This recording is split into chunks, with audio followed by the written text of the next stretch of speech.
사랑하는 자 다 찬송할 때에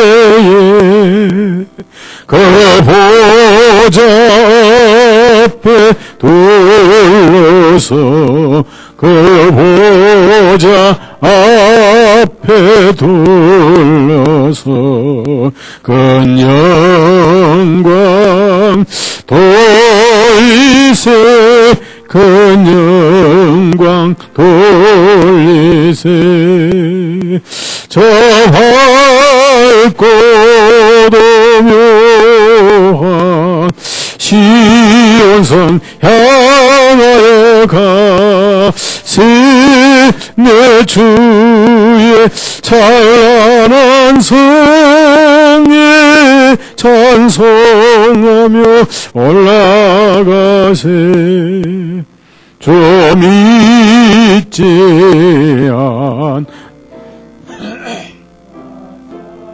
성못 하나 전부의 자녀 된 자들 전부의 자녀 된 자들 그 기쁨 전하세 그 기쁨 전하세 저 밝고도 묘한 시온성 향하여 가세 내 주의 찬란한 성에 찬송하며 올라가세 저 하늘 황금길 나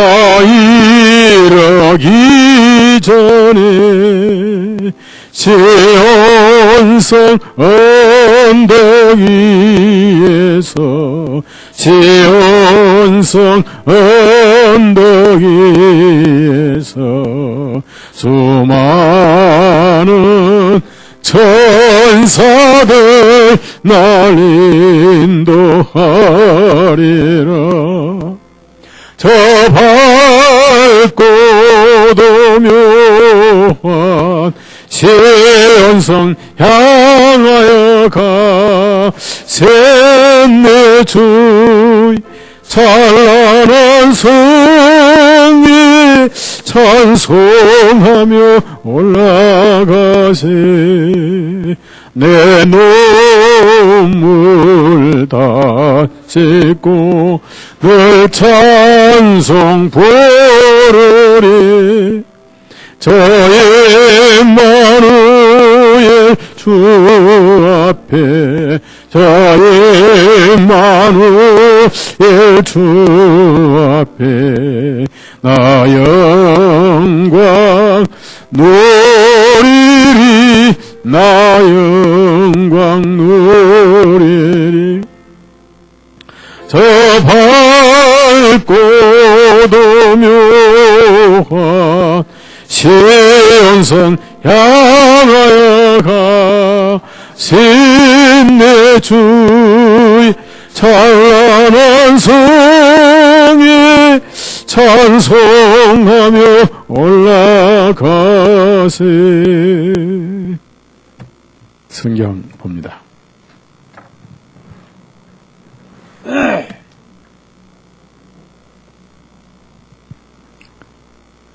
요한복음 11장 1절에서 16절까지.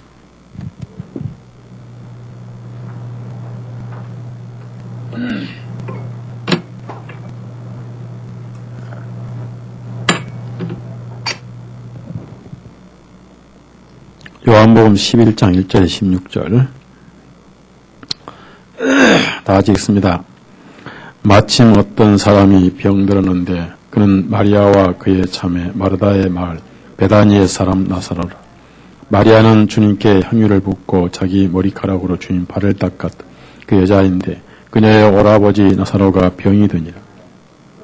그의 너희들이 주님께 사람을 보내어 말하길 주님 보시옵소서 주님께서 사랑하시는 자가 병들었나이다. 예수님께서 그의 말을 들으시고 말씀하시길 이 병은 죽음에 이르는 병이 아니요 하나님의 영광을 위한 것이니 하나님의 아들이 그로 인하여 영광을 받게 하려 함이라 하시니라. 예수님께서는 마르다와 그녀의 자매와 그리고 나사로를 사랑하셨는데 주님께서 나사로가 병들었단 말을 들으셨으나 머무셨던 그곳에서 이틀을 더 계시니라. 그 후에 주님께서 제 아들에게 말씀하시기를 유대로 다시 들어가자 하시니 주님의 제 아들이 그분께 말하기를 선생님 얼마 전에도 유대인들이 선생님을 돌로 치료하였는데 다시 그곳으로 가셨나이까 하니 예수님께서 대답하시기를 낮에는 12시간이 있지 아니하니 사람이 만일 낮에 다니면 그가 이 세상의 빛을 보므로 걸려 넘어지지 아니할 것이요 그러나 사람이 밤에 다니면 그 사람 안에 빛이 없으므로 걸려 넘어지느니라 하시니라. 이 말씀들 하신 후에 주님께서 그들에게 말씀하시길 우리 친구 나사로가 잠들도다. 그러나 내가 그를 잠에서 깨우러 가노라 하시니 제 아들이 말하기를 주님 만일 그가 잠들었으면 낫겠나이다 하니라. 예수님께서는 그의 죽으심을 말씀하였으나 그들은 잠드시는 것을 말씀하신 줄로 생각합니다. 그들에게 분명히 말씀하시기를 나사로가 죽었느니라. 내가 거기에 있지 아니한 것을 너희를 위하여 기뻐하노니 이는 너희로 믿게 하려 함이라. 그럼에도 불구하고 우리가 그에게로 가자 하시니 이에 디도모라 하는 도마가 동료제자들에게 말하길 우리도 주님과 함께 죽으러 가자 하니라. 기도하십시다. 선하신 주님, 오늘 또 모이게 해주시고 기도하게 해주시고 주님의 생애는 기도하는 생애였고 우리가 기도로 마음을 열 때 있는 그대로를 주님께 고하고 우리의 아픈 현실, 우리의 게으르고 우리의 식어지고 우리의 나태한 마음까지도 주님 마음을 열 때 다 치유하시고 회복시켜 주시는 주님. 오늘 또 모이기를 사랑하고 말씀을 사랑하고 마음에 기도가 있는 주님의 백성들 이렇게 한 자리에 모여서 마음과 마음을 같이 하며 말씀의 식탁에 둘러 앉아 있습니다. 주님의 사랑을 듬뿍 내려주시고 주님의 깊은 지성소의 마음을 우리의 심령에 부어주시며 우리는 은혜로 만족하고 주님의 영광으로 가득하며 찬송으로 넘치고 주님의 사랑으로 우리의 가슴이 부풀게 주옵소서. 성령님께 부탁드려오며 예수님의 이름으로 기도드렸사옵나이다. 아멘. 11장은 전에 말씀을 드린 적이 있는데 오늘 또 우리가 좀 더 다른 각도에서 그 말씀의 의미를 찾아보겠습니다. 성경은 지식이 아니라고 그랬죠. 성경은 생명이다. 지식은 어떤 지식을 알게 되면은 더 발전이 없고 지식은 결코 영혼의 양식이 될 수 없고 지식에 충족을 하면 끝나지만은 성경은 생명의 양식이라서 마음의 양식이다. 그래서 성경은 끝없이 솟아오르는 샘물 같고 또 양파 껍질을 아무리 벗겨도 껍질이 있는 것처럼 이 말씀 속에는 주님께서 감추어 두신 또 우리가 마음을 열고 성령님에 의해서 주님의 마음을 우리에게 깨닫게 하시는 항상 은혜의 은혜가 되는 그런 말씀이 되는 것입니다. 그래서 말씀을 전에 들었다라고 생각하지 마시고 우리가 전에 먹은 밥이라고 해서 안 먹는 게 아니잖아요. 태어나서 밥을 먹을 때부터 평생 우리가 쌀밥을 먹었는데 여러분이 아침에 쌀밥 먹었다고 해서 다음날 아침에 쌀밥 안 먹으면 죽습니다. 그래서 우리가 양식을 먹는 것처럼 말씀을 또 듣고 하면은 우리 마음에 은혜가 되고 주님의 마음을 우리 것으로 만들 수가 있습니다. 어떤 사람이 병들었다 그랬습니다. 이 병은 인간에게 다 있는 것이고 이 병이 있는데 이제 병이 여러 가지가 있어요. 노후로 오는 병이 있고 사고로 오는 병이 있고 또 마귀가 주는 병이 있습니다. 예를 들어서 무당을 섬긴다든지 점을 친다든지 또 죄를 짓고 불순종한다든지 또 이렇게 세상에 너무 빠지면 병이 들 수 있고요. 너무나 먹는 걸 탐하고 또 술을 취하고 담배를 피고 이런 데서 병이 들 수도 있고요. 그 다음에 두 번째 병이 드는 거는 하나님의 징계가 있는데 그 징계병이 있고, 그 다음에 또 어떤 병은 죄나 또 자기 어떤 사고라든지 또 어떤 노후도 아니고 전폭적으로 하나님의 영광을 위한 병이 있습니다. 그래서 하나님의 영광을 위한 병이 있는가 하면은 또 병이 있어도 그 자체가 하나님의 영광이 될 수가 있는 거예요. 예를 들어서 헬렌 켈러 같은 분은 장님인데도 그가 장님이었기 때문에 수많은 찬송시를 써서 우리가 찬송을 부르고 있는 것입니다. 바울 사도는 육체의 가시라고 이렇게 했고요. 사단의 사자다 이렇게 했는데 굉장히 견디기 어려운 병이 있었는 것 같아요. 그래서 그 병을 고쳐달라고 3번이나 기도를 했는데 오히려 은혜가 족하다 이런 응답을 받았습니다. 그래서 병 들었다고 해서 무조건 부정적인 게 아니고 그 병이 하나님께 영광이 될 수가 있다는 것입니다. 근데 이제 베다니 사람 나사로인데요. 평상시에는 그 마리아가 아주 주님을 사랑했어요. 그래서 이제 성경에는 12장에는 마리아가 주님 발에 몰이 붙는 기록이 나옵니다. 12장 우리 한번 봅시다. 12장 3절. 그러니까 이제 왜 순서가 12장 사건을 11장 얘기를 했냐면요. 이미 사도 요한이 예수님 가신 다음에 30년 넘 후에 이 성경을 썼기 때문에 그런 겁니다. 3절 같이 읽습니다. 그때 마리아가 매우 값진 감송 향유 한 리트라를 가지고 와서 예수님 발에 붓고 자기의 머리카락으로 주님의 발을 닦으니 그 집이 향유의 냄새로 가득하니라. 이 주님을 섬기는 그 마리아의 오라버니였다는 겁니다. 그래서 특별히 예수님의 사랑을 받는 그런 나사로인데 병이 들었는데 그 병이 들어서 죽기 직전에 예수님께 요단강에 있었던 요단강 침례를 베풀었던 자리, 그러니까 침례를 받으셨던 자리에 계신 예수님에게 사람을 보내서 병 들었습니다라고 이렇게 소식을 보냈어요.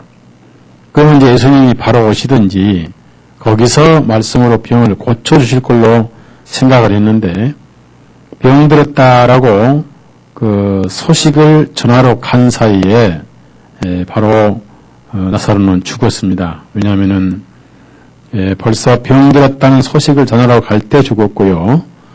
이스라엘 사람은 사람이 죽으면은 바로 그날로 무덤에 넣어버립니다. 그래서 성경을 보니까 17절 보니까요. 요한복음 17절 보니까 이에 예수님께서 와서 보시니 나사로가 무덤에 안치된 지 이미 나흘이 되었더라. 그랬으니까 병 들었을 때 소식을 전하러 가는 사이에 죽었고요.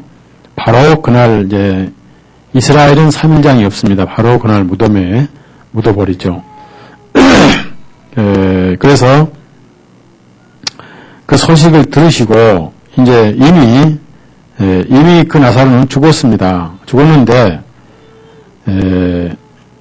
예수님께서 그 11장 4절에 그 병 들었다는 소식을 들으시고 거기서 병을 치료해 주시든지 아니면 병을 고치러 가셔야 되는데 소식을 들으시고 하신 말씀이 있어요.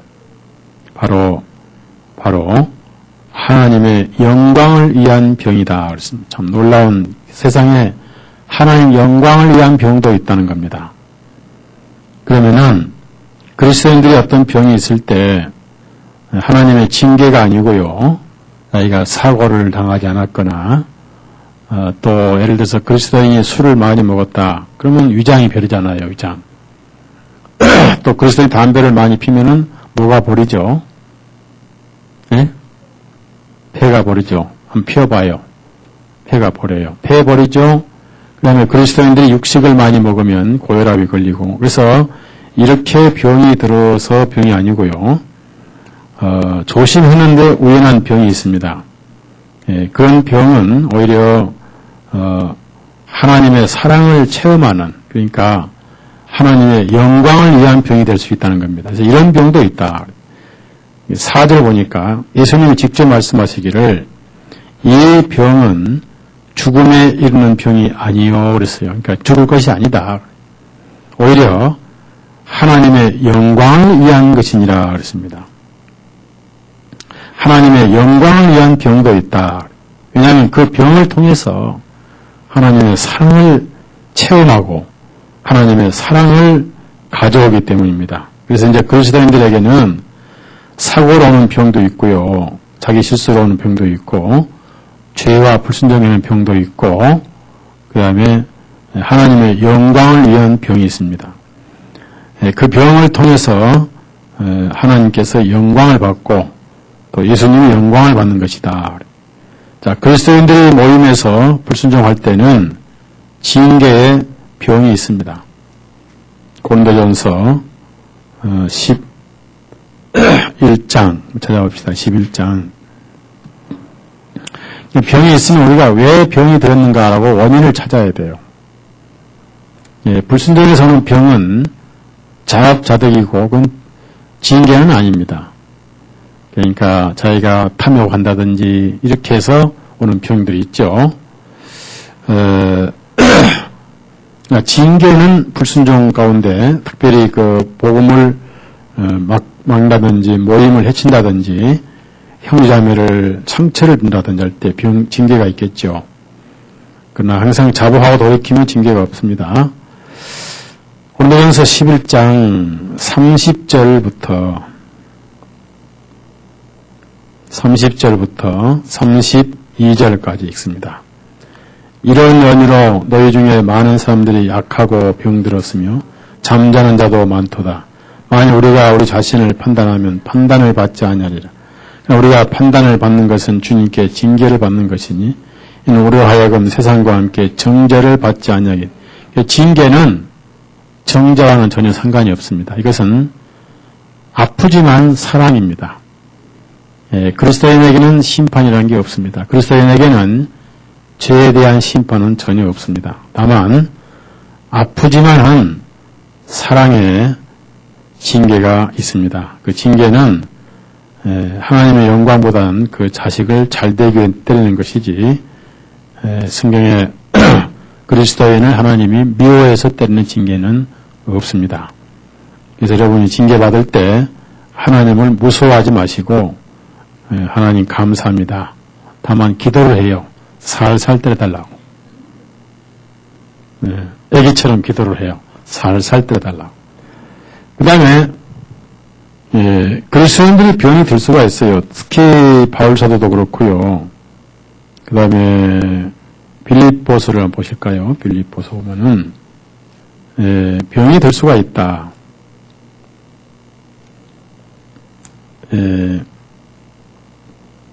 그 빌립보서 2장 그 병 들었다가 하나님 은혜로 고침받은 사람이 있는데 그런 사람이 바로 에바브로디도죠. 에바브로디도. 그러니까 구약에도 히스기야가 회개해서 15년 생명 연장받은 것처럼 그리스도인들이 병들면 기도해서 또 합심 기도로 병이 나을 수가 있습니다. 그러니까 지금도 개인에게 병 고치는 은사는 없지만은 합심 기도와 개인의 기도를 통해서 병 고침을 들어줄 수는 있다는 겁니다. 자, 25절에서 27절까지. 그러나 그것은 어디까지나 복음을 위해서 하나님 영광을 위해서 그러지 어떤 시험에서 그런 건 아니라는 얘기죠. 25절부터 27절 있습니다. 또한 나는 에바브로디도를 너에게 보내는 것이 필요하다고 생각하였으니 그는 나의 형제요 동역자요 전우요 또한 너희의 사자이며 나의 필요한 것들을 공급해주는 일꾼이라. 이는 그가 너희 모두를 간절히 사모하고 자기가 병든 것을 너희가 들었으므로 심히 근심하였기 때문이요.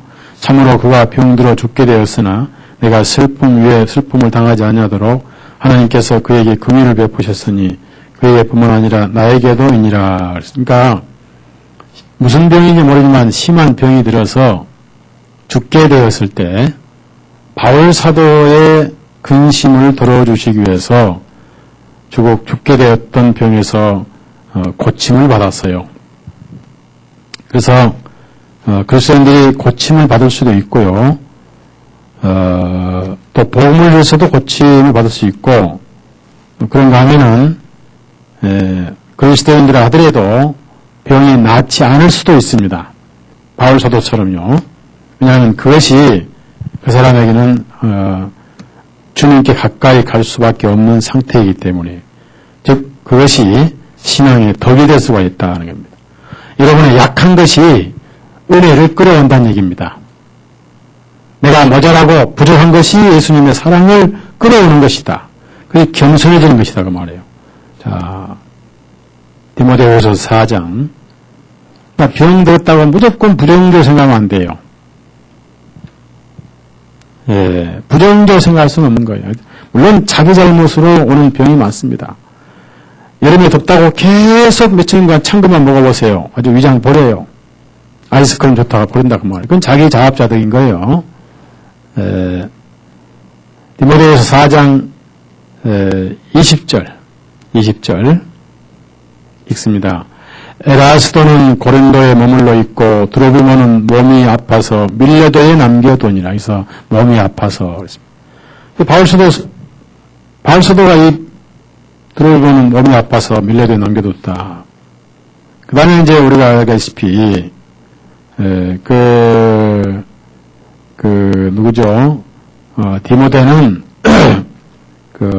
위장이 안 좋았어요. 그래서 내 자주 나는 위장을 위해서 병을 위해서 포도즙을 좀 마셔봐라 이렇게 사도 바울이 편지를 했던 것입니다. 다시 요한복음 11장 올라갑시다. 자, 병 들었다는 말씀을 들으시고 이건 하나님의 영광을 위한 것이다 라고 말씀하시더니 태연자약하게 굉장히 그 마리아를 사랑하셨음에도 불구하고 그곳에 이틀을 더 계셨다니, 이미 죽어서 무덤에 들어간 지 이틀 됐고 예루살렘에 가시는데 이틀 걸릴 수 나흘인데요. 이틀을 더 계셨더라는 얘기입니다. 그 이제 완전히 이제 죽어서 무덤에 묻힌 다음에야 예수님이 제 아들에게 유대로 다시 들어가자 하시니까 제 아들이 아니 돌로 치려고 해서 피해 나오셨는데 그곳에 또 가려고 하십니까? 라고 하실 때 예수님께서 말씀했습니다. 돌에 맞는 것이 무서워서 안 가서는 안 된다. 왜 그러냐 하면 지금은 일할 때다. 요한복음 9장 11장 9절. 이것은 우리에게 굉장히 중요한 암시를 주십니다. 요한복음 11장 9절 다 같이 시작. 대답하시기를 낮에는 12시간이 있지 아니하느냐. 사람이 만일 낮에 다니면 그가 이 세상의 빛을 보므로 걸러 넘어지지 아니할 것이요. 낮에는 12시간이 있지 아니하냐. 하루가 24시간인데 아침 6시부터 밤 6시까지가 바로 12시간입니다. 이스라엘은 아침 6시부터 일을 해요. 새벽부터. 옛날 우리 시골에. 그러니까 12시간을 일을 해요. 직장의 정상 근무 시간은 8시간이고 2시간을 추가하면 10시간이고 일반적으로 새벽 6시부터 저녁 6시까지가 12시간입니다. 낮에는 12시간이 있지 아니하냐. 즉 12시간은 빛이 있는 시간이다. 그래서 사람이 밤에 다니면 그 사람 안에 빛이 없으므로 걸려 넘어지니라. 왜 이런 말씀하셨냐면요. 역사에 빛이 있는 시간은 12시간이다. 그 말은 무슨 말씀이냐면은 시간은 한계가 있다. 반드시 밤이 없이 온다. 우리가 사는 시대는 역사의 밤이 지금 오고 있다는 겁니다. 한국에는 밤이 오고 있어요. 어느 시대도 그 지역과 시에 밤이 오고 있고요. 개인에게도 빛의 일할 시간은 12시간밖에 없다는 겁니다. 개인에게도 마찬가지예요. 일할 때 일을 해야 돼요.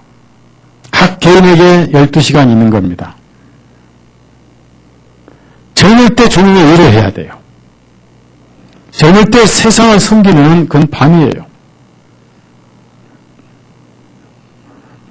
여러분 안에 진리가 충만하고 빛이 충만할 때, 건강할 때 주님의 일을 해야 돼요. 돈을 섬기지 마세요. 돈을 버는 목적은 주님을 섬기기 위한 것이에요. 돈을 많이 버시되 그 많이 버는 돈으로 주님을 섬기는 거예요. 모든 개인에게는 12시간밖에 없어요. 저는 이제 제 사역에 11시 50분 남았어요. 10분 남았습니다. 10분만 하면 저는 끝나요. 모든 개인에게 사역의 시간이 있습니다. 무슨 말씀이냐면 지금 예수님께서 나사렛을 살리셨을 때 제 아들 마음속에 하나님은 살아계시고 예수님은 생명이시고 예수님은 부활하시는 것을요 빛으로 체험하는 거예요. 예수님은 살아계시고 부활이시고 그것을 보여주기 위해서 가시는 거예요. 그래도 이제 못 알아먹으니까 또 가시는 것을 탐탁지 여기지 않으니까 왜 예수님이 돌 맞으면 같이 돌 맞아야 되거든. 같이 미움받아야 되거든. 제 아들이 훈련이 안 돼가지고 고난받기를 싫어했거든. 그리스도의 육신은 안위를 좋아하거든. 뭐든지 힘든 걸 싫어하거든. 편하게 천국 가려고 그래. 법궤를 매지 않고 수레를 빌려서 송아지 힘을 빌리려고 합니다. 여러분에게 마음속에 송아지 힘은 누구냐 그 말. 법궤를 메고 가야지. 송아지 힘을 빌려서 법궤를 메고 쉽게 가려면 안 되고 고난을 피하고 천국을 가려고 하면 안 된다는 얘기입니다. 우리가 하나님을 가려면 많은 환난을 받을 것이라고 바울 사도는 가르쳐 줬습니다. 고난 후에 오는 영광은 굉장히 빛이 나는 거예요. 이번에 그 인도네시아 제가 수양에 참석했을 때 가장 많이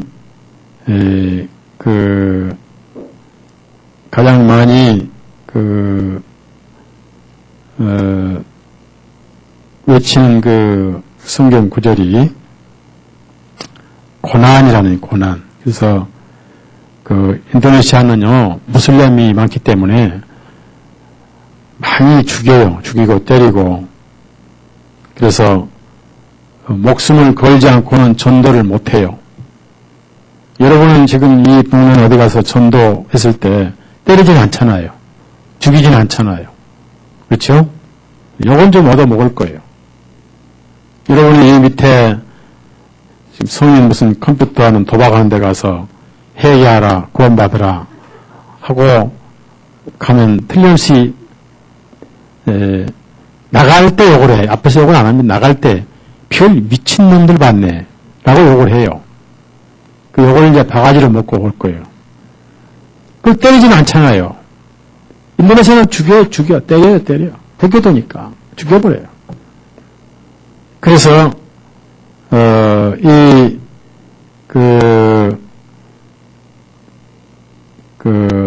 고린도후서 4장 17절을 그 사람들이 많이 암송하더라고요. 아예 써놓고 암송하더라고요.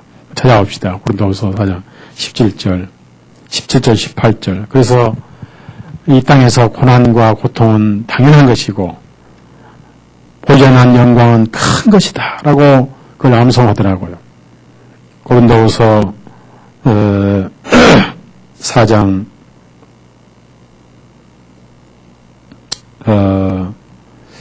17절 18절 시작. 이는 우리가 잠시 동안 겪고 있는 가벼운 고난이 우리를 위하여 한량없이 크고 영원한 영광의 무거운 것을 이루기 때문이라. 그러므로 우리가 보이는 것을 바라보지 아니하고 보이지 않는 것을 바라보나니 이는 보이는 것은 잠시뿐이요 보이지 아니하는 것은 영원하기 때문이라. 자, 그래서 그 박해를 피해서 욕먹기 싫어서 유대로 들어가기를 싫어했기 때문에 예수님이 빛이 12시간만 있지 않느냐. 그리고 비록 돌멩이가 날아다닌다 할지라도 빛이 있으면 넘어지지 않느니라. 예수님이 가시면 거기에 예수님이 계시기 때문에 어려움도 이길 수가 있고 또 그 어려움을 보호할 수 있다. 그래서 이제 예수님께서 가신 목적을 분명히 말씀하셨어요. 요한복음 11장 11절 말씀하시기를 그것도 이제 소망이 있기 때문에 이렇게 말씀하셨습니다. 우리 친구 나사로가 잠들었도다. 왜 잠들었다고 하실까요? 우선 병이란 고통에서 해방을 받는 게 쉬는 거거든요.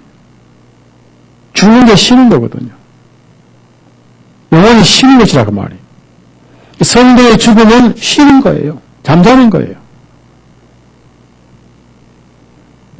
성도의 죽음은 사망이 아닙니다. 쉬는 거예요. 계시록에 그런 말씀 있잖아요. 저의 수고를 그치고 쉬리니. 성도는 반드시 부활이기 때문에 그걸 잠이라고 표현하신 거예요. 잠. 죽어서 잠자는 것은 잠이고 성도가 살아서 게으른 것은 게으름의 잠이에요. 잠자는 자가 깨어라고 성경에 있잖아요. 내가 그를 잠에서 깨우러 가느라. 그 제자들 참 안 통해. 아직까지 못 깨달고 그 아들이 가기 싫어가지고 계속 이유를 대. 어떻게 하면 안 갈까 싶어가지고. 혹시 예수님을 때렸던 돌멩이가 옆으로 떨어져서 자기들한테 떨어질까 봐서 안 가려고. 이리 핑계 저리 핑계 됩니다. 12절. 이게 우리가 가진 게으름이에요. 어떻게든지 고난 없이 천국은 가야 되는데 편히 가야 되겠다는 거예요. 천국은 가야 되는데 걸어서 안 가고 누워서 가겠다는 거예요. 물론 가요. 그러나 걸어서 가는 사람들은 천국이 굉장히 귀하고 영광스럽고 누워서 가는 사람들은 별로 별 볼 일 없었어요. 별 볼 일 없어요. 3일 굶다가 보름빵 먹는 사람하고 하루 굶다 보름빵 먹는 사람하고 그 맛이 달라요. 맞죠? 부모에게 돈 퍼쓴 사람하고 자기가 시간마다 빼앗기게 벌어 쓴 사람하고 돈 가치가 달라. 한나 하자매 그렇지? 어디 갔나? 가자매 그렇지? 아들 그렇지?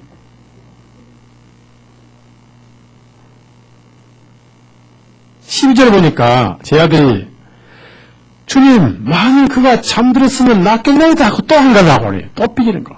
어떻게 하냐 안 가려고. 어째 오늘날 그리스도인들은 고난을 겁을 내고 복음 전하는데 박해받는 걸 그렇게 두려워하고 이단 소리 듣는 걸 그렇게 싫어하고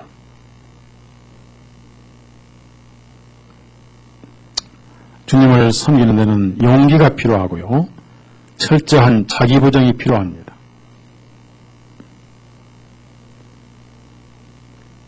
그래서 예수님께서는 그의 죽음을 말씀하였으나 그들은 잠들어 쉬는 것을 말씀하신 일로 이렇게 속이 터지게 깨닫더라. 못 알아면 어떡할 말이에요. 그때서 어쩔 수 없이 예수님은 있는 그대로 말씀하셨어요. 14절 다 같이 읽어요. 14절 시작. 나사로가 죽었느니라. 나사로가 죽었느니라. 그런데 이제 죽었으면 갈 필요 있어요 없어요? 네? 네? 자, 박인견님 죽었으면 이제 저희들 생각에 갈 필요가 있는 거예요 없는 거예요? 없죠? 이미 죽어버렸으니까 속으로 잘 됐구나 했어요 안 했겠어요?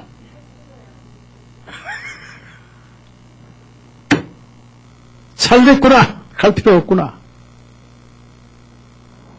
저희들 생각 속에는 병은 고침을 쓸 걸로 믿었지만은 죽어서 나흘된 이스라엘 사람들은 벌써 알아요.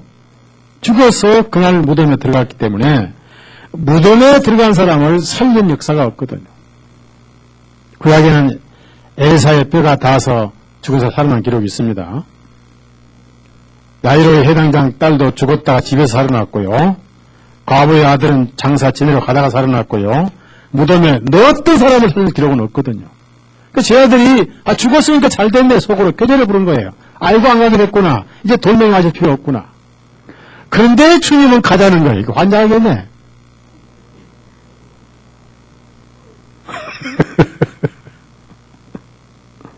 이게 진리가 있는 거예요. 자, 오히려 그것을 예수님은 기뻐하겠어요.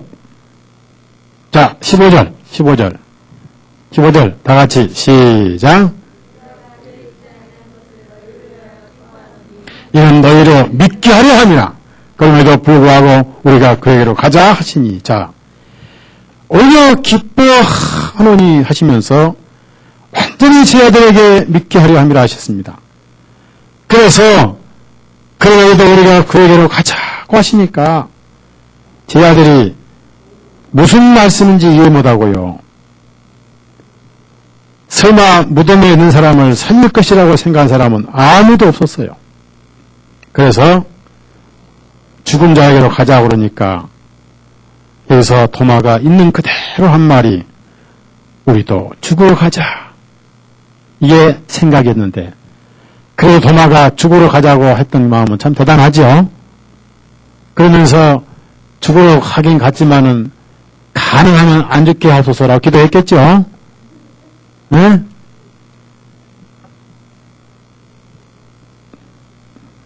제가 이제 오늘 여기서 우리가 배워야 할 것은요. 우리가 구원받을 때는 율법에 완전히 죽을 때까지 성령님은 복음을 깨닫게 하지 않습니다. 율법은 뭐 하는 것이죠? 네? 죄를 깨달았다 그 말은 무슨 말이 하느냐 앞에? 네? 죄싹은 뭐예요? 율법은 죽게 하는 거예요. 율법은 죽게 하는 거라 그 말이에요. 죽음은 죄와 직결되어 있고요. 율법과 직결되어 있어요. 그러면은 물어봅시다. 예수님은 율법을 가지고 가실까요? 은혜를 가지고 가실까요? 네? 예수님은 율법의 죄의 화살을 그분 몸에 다 받으셨죠. 그렇죠? 화살이 하나요, 둘이에요?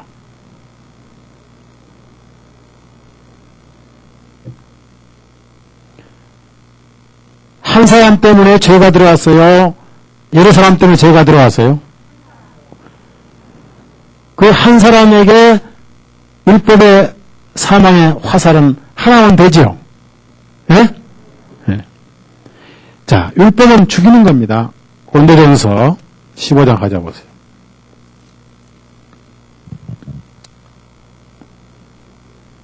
예. 율법은 죽이는 거예요. 근데 우리가 율법에 죽으려면 끝까지 안 죽으려고 바둥된 게 있어요. 끝까지 안 죽으려고.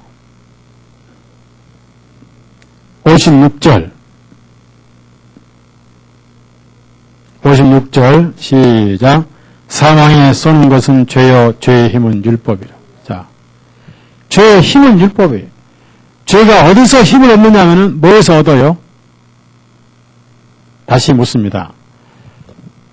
우리가 힘을 얻으려면 자, 뽀빠이는 뭘 먹고 힘을 얻어요? 알통을 얻어요. 예? 시금치를 먹어요. 그러니까 노인들은 어디서 힘이 나와요? 예? 밥심. 노인들은 살이 없어서 살이 물렁물렁해요. 다 빠져나가서. 밥을 두 그릇 채우면 배가 든든해요. 어디서 우리가 힘을 얻어요? 에너지 힘을 얻습니다. 비타민 힘을 얻습니다. 죄는 어디서 알통이 나오느냐면 율법에 있을 때만 알통이 나와요. 율법에서만 죄는 알통이 나고 죄가 성립이 되는 거예요. 그래서 그 힘으로 죽여요. 그러니까 율법이 없으면은 죄는 뭐예요? 맥을 쳐요, 못 쳐요? 예? 율법 없으면 죄는 죄의 역할을 못 해요. 자, 율법이 없을 때는 죄를 죄로 여기지 않았지요. 그렇죠? 네? 네. 그럼 뭐냐? 율법은 죽이는 것이에요. 죽이는 것. 자, 고린도후서 3장. 그럼 자기가 완전히 죽었을 때 은혜는 찾아와요. 죽어야 찾아와요. 조금이라도 내가 살아있으면 은혜는 오지 않습니다. 그래서 구원 못 받은 거예요. 3장 7절. 율법은 죽게 하는 거예요. 의무 율법은 죽이는 거예요. 3장 7절 시작.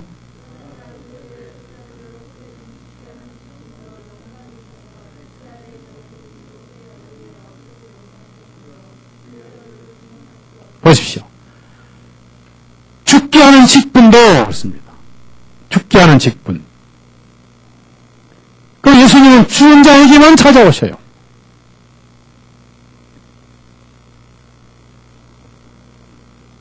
나흘 동안 기다리셨다. 그 말씀 무슨 말씀이냐면 완전히 율법에 의해서 양심의 율법에 의해서 내가 하나님 앞에 죽은 자가 되었을 때까지 성령님이 기다려진다 그 말이에요. 복음이 안 기다려져요.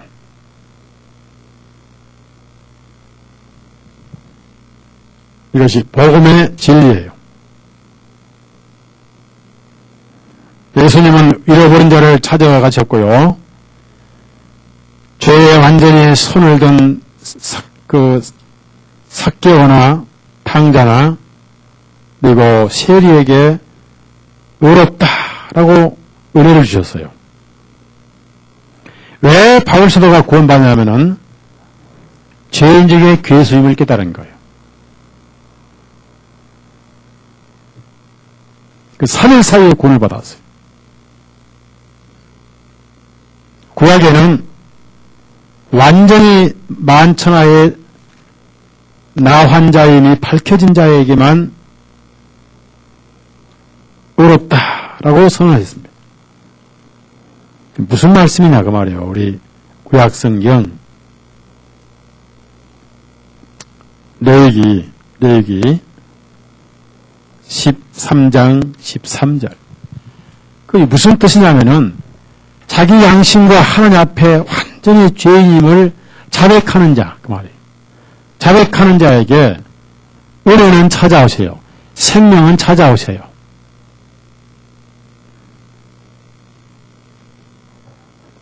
레위기 13장 13절. 자, 다 같이 시작. 세장은 깊이 생각이 할지니 보라 만일 그 나병이 환부를 가진 자의 온몸에 퍼졌으면 제장은 그를 정결하다고 선언할 것이니 이는 모두 휘어졌으므로 그가 정결하니라. 휘어졌다는 것은 나병 꽃이 피었다는 거예요. 이건 자기 입으로 시인하는 거예요. 양심상 시인하는 거예요. 나는 죄인입니다. 라고 죄인 중에 괴수입니다. 라고 내 영이 죄로 인해서 죽은 지 나흘 된 상태를 휘어진 나병이라고 그래요. 그래서 우리에게 양심의 정죄가 있는 거예요. 양심의 율법이 있는 거예요. 그리고 그는 죽어서 하나님의 거룩하신 의 앞에 우리 자신이 죽었습니다. 자아도 죽고 내 의도 죽고 다 죽었어요. 거기에 예수님이 찾아오셨어요. 무덤에 안치된 지 이미 나흘이 되었더라. 우리 영의 죄로 하나님 앞에 완전히 죽었을 때 그때 예수님은 은혜로 찾아오세요. 예수님이 왜 부활이고 생명이냐면은 예수님에게 율법은 캐오당했습니다. 예수님은 율법을 완성하신 분이에요.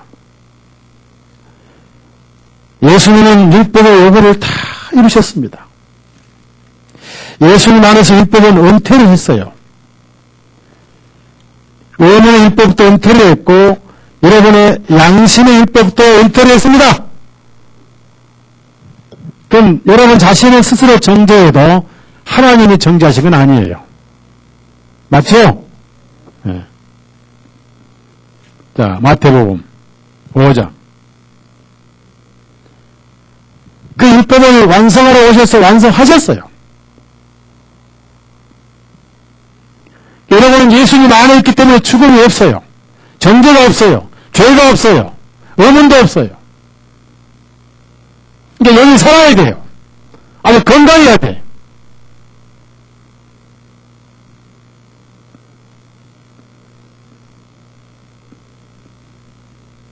이 17절 시작.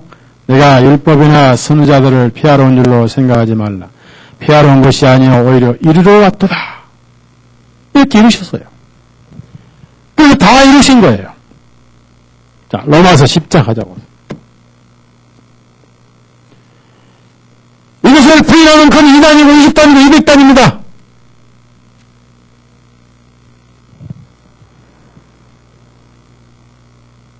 로마서 10장 1절에서 4절. 같이 시작. 그들이 구원을 얻는 것이니라. 내가 그들에게 증가하노니 그들이 하나님께 대한 열심을 있으나 지식에 따른 것이 아니요 이는 그들이 하나님의 의를 모르고 자기들의 의를 세우려고 애쓰면서 그들 스스로 하나님의 의에 복종하지 아니하였기 때문이다. 그리스도께서는 모든 믿는 자에게 의가 되시기 위하여 율법의 끝마침이 되시니 자기 의를 모르고 자기 의를 세우려고 했던 거 하나님 의를 모르고 이것은 아직 안 죽었다 그 말이에요. 아직 죽어 말된 사실이 없다 그 말입니다. 그런데 바울 사도는 뭐라고 그랬어요? 죽었다. 갈라디아서 2장 하자 보세요.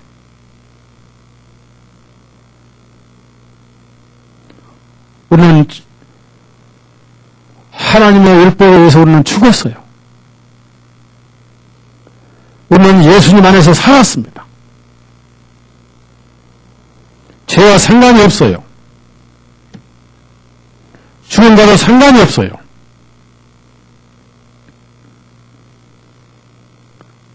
(19절)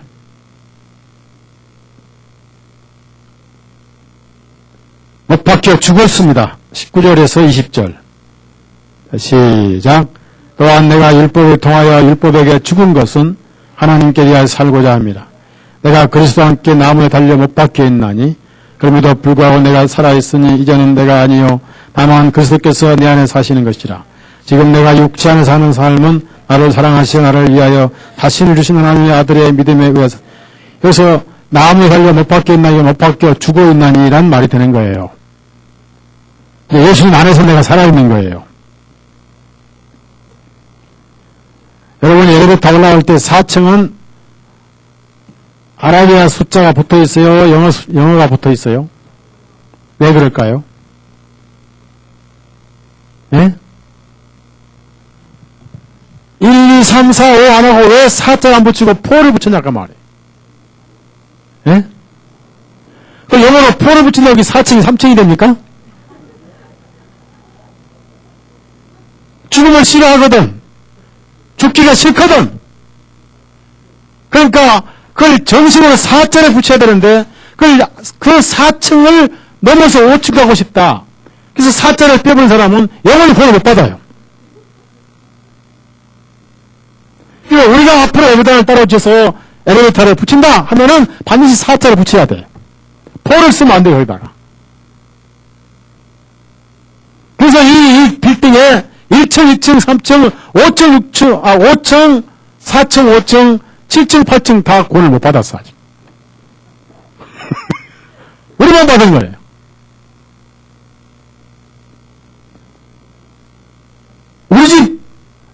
우리 신일동 우리 집 열릴 때 몇 호인지 아세요? 더블로 죽으면 404호요. 404호! 그래서 은혜를 받은 거예요. 그것도 나을 404호.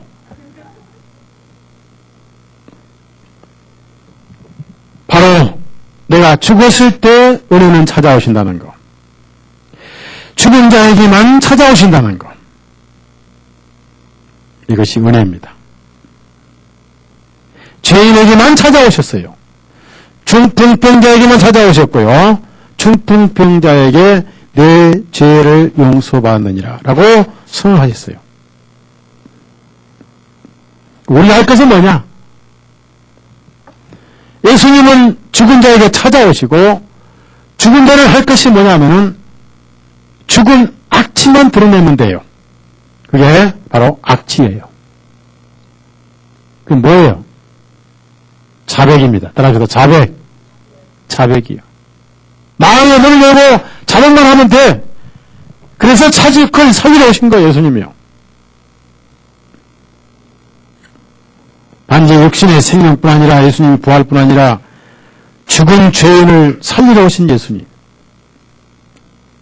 그래서 나흘 동안을 기다리셨다는 것은요, 완전히 죄인됨을 깨달을 때까지, 구약에도 자기 죄를 깨달을 때 예물이 있다고 그랬습니다. 그건 진리예요, 진리. 하나님 앞에 아무것도 없구나, 나는 아무것도 아니구나 라고 손든 사람에게만 복음이 주어져요. 은혜가 주어져요. 내가 뭘 했니? 내가 뭘 좀 했니? 뭘 하니? 잘나니? 한 사람은 은혜가 오지 않습니다. 복음은 반복돼요. 구원은 반복이 아니지만은 은혜는 반복됩니다. 여러분이 구원받고 한참 재밌게 하시다가 어느 날 높은 데 올라갔다 팡 떨어질 때 그때 주님은 또 찾아오셔요. 은혜는 반복돼요. 구원은 한 번인데 은혜는 반복돼요. 그래서 여러분이 구원받고 한참 즐겁다가 나중에 교만한 집 올라와서 한라산 정상에 올라갔다가 병 때문에 툭 떨어져요. 그 툭 떨어진 곳에 주님은 찾아오셔요. 이것은 반복돼요. 자, 여러분. 나사로가 병들어서 병 고침을 받는 기쁨하고 죽었다가 살아난 기쁨하고 어느 기쁨이 더 커요? 그러면 아예 안 아프고 그냥 건강한 거하고 병 나은 건강 기쁨하고 그 다음에 죽었다 살아난 기쁨 어느 기쁨이 커요? 이것이 최고의 기쁨이에요. 최고의 기쁨을 주시러 오신 거예요.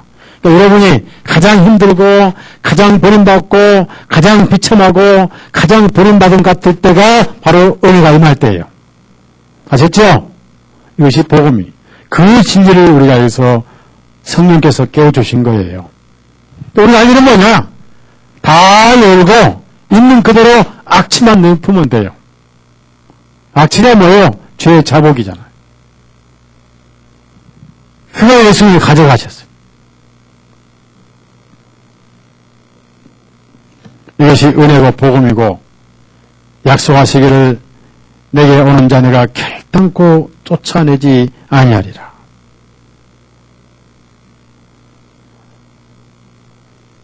여러분이 주님의 사랑을 포담아야 돼요. 마음과 믿음으로 사랑을 포담아서 내 것으로 만드십시오. 넘쳐흐르는 은혜를 내 것으로 만들어야 돼요. 오늘 주님은 이렇게 여러분 마음에 와 계세요.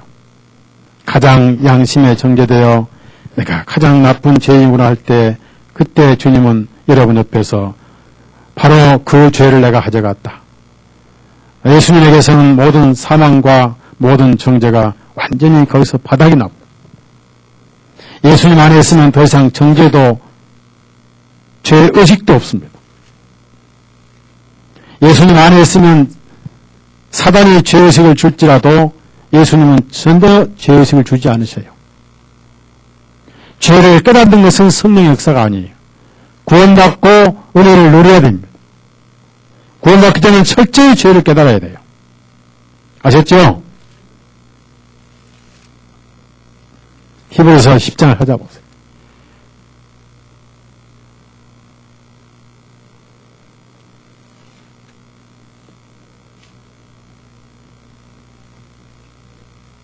구원받고는 성령께서는 죄를 깨닫게 하시지 않습니다.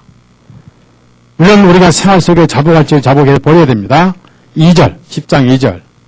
구원받고 더 이상 성령께서나 주님께서 마귀가 성령께서는 죄를 깨닫게 하시지 않는다. 2절 시작. 더 이상 죄들을, 이것은 의식한다 그 말은 양심의 정죄를 받는 일이 없다 그 말이에요. 양심의 송사를 받은 일이 없다 그 말이에요. 죄 사함 받은 사실만 안다 그 말이에요. 그럼 뭐냐? 마귀가 주는 것이고 믿음이 없기 때문에 오는 것입니다. 그래서 여러분에게는 양심으로부터 벗어났습니다. 무엇을 말씀합니까? 율법으로부터 벗어난 거예요. 자, 21절, 22절. 21절, 22절. 나사로가 살아난 거예요. 21절, 22절. 시작.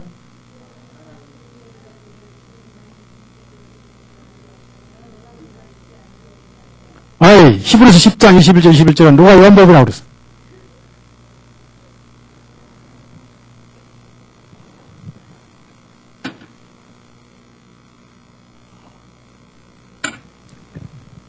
히브리서 10장 21절, 21절, 22절, 시작.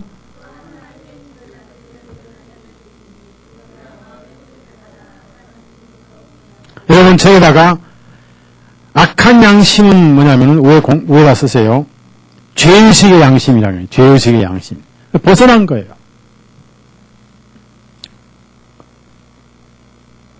벗어났어요.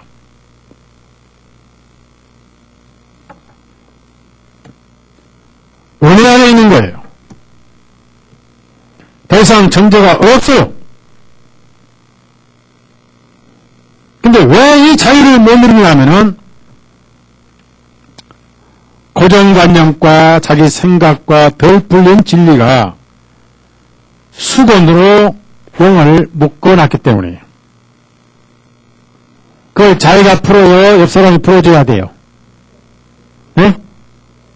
누가 주로 우리 교회에서 많이 풀어줘야 돼요? 네? 어디 있는 사람이? 여기 있는 사람. 왜 자유가 없어요? 살게 살았는데. 속박에 묶여있고, 관념에 묶여있고, 유전에 묶여있고, 자기 생각에 묶여있고, 교리에 묶여있는 풀어놓아 다니게 하라. 이게 주님의 명령이에요. 완전 자유예요. 자, 나사로가 살았습니다. 무덤에서 나흘 만에 살아나왔어요. 자기가 수의복을 그대로 내고 입고 나왔습니다. 묶인 채로 나왔어요. 풀어놓아 다니게 알아서 풀어주었습니다. 풀어주자마자 눈 다 아프고 오니까 동생 다 나와 있습니다. 예수님 거기 계십니다. 많은 사람들 와 있어요. 전부 다 눈 지르고 있는 거예요. 자기가 있었던 그 무덤 입고 자기가 입었던 옷을 보고 갑자기 36개를 놔버려요. 도망을 가버렸어. 왜? 혹시 죽어서 또 무덤에 갈까 봐서. 그렇다고 예수님이 잡아오라 했습니까? 무슨 말이냐면은 자유라고 하면 자유. 따라합시다. 자유. 여러분의 영이 이렇게 자유를 누려야 돼요. 교회는 뭐냐? 살았으나 자유를 못 누리고 영이 속박에 묶여있는 것을 풀어주는 것이 교회입니다. 대표적으로 이 일을 하고 있는 사람이 목회자겠지요. 설교자겠지요. 자, 요한복음 11장 이 말씀 있고 한 구절만 더 있고 마칩니다. 44절부터 결론은 믿음이 결론이죠. 믿음으로 영광을 올리죠. 자, 44절에서 45절. 자, 시작. 그 얼굴은 수건으로 쌓였더라. 예수님께서 그들에게 말씀하시기를 그를 풀어주어 다니게 하라 하시니라. 그때 마리아에게 왔다가 예수님께서 행하신 일을 만본 유대인들이 주님을 믿은 이것이 영광이고요. 이제 여러분은 영원한 자유를 얻었습니다. 아무도 여러분 자신도 여러분을 속박할 수가 없습니다. 그래서 자유입니다. 자유. 갈라디아서 5장 1절을 읽고 마칩시다. 이건 명령이에요. 그리스도인들은 영원히 자유로워야 된다. 그 말이에요. 그럼 어디까지 자유냐? 말씀을 안 들을 자유는 없습니다. 하세요. 매일 자유, 말씀드릴 자유, 설교 시간에 앉아야 할 자유, 졸리지 않을 자유. 갈라디아서 5장 1절 시작. 그러므로 그리스도께서 우리를 자유하게 하셨으니 그 자유 안에 굳게 서서 다시는 종의 멍에를 매지 말라. 그렇습니다. 기도합시다. 선하신 주님 감사합니다. 나사로가 병든 것을 아시고도 일부러 기다리시고 죽어 무덤에 묻히고 나흘 될 때까지 기다리신 주님. 그래서 영광을 보이시고 제 아들에게 믿음을 주셨던 우리의 주님. 우리도 우리의 의가 완전히 꺾이고 하나님 앞에 내가 비참한 구더기 같고 잃어버린 탕자보다 더 나쁘고 세리보다 삭개보다 더 추하고 더 욕심하는 죄인임을 인정하고 하나님 앞에 완전히 손들었을 때 은혜의 복음이 우리 안에 찾아오셔서 우리 영을 살리고 율법 아래 아니라 양심의 법 아래 아니라 은혜의 법 아래 우리를 두신 줄로 압니다. 그러나 우리가 아직도 관념과 생각에 의해서 자유를 못 누리고 있지만은 오늘 말씀을 통해서 풀어놓아 다니게 하신 말씀으로 우리의 심령이 우리의 영혼이 완전한 자유를 얻고 살아싸웠고 생명을 가지고 있사오니 날아다니는 새처럼 자유를 누리며 천국을 마음껏 누리고 천국을 마음껏 즐기는 우리의 영혼들 되게 해 주옵소서. 예수님의 이름으로 기도드려 싸움나이다. 아멘. 마치겠습니다.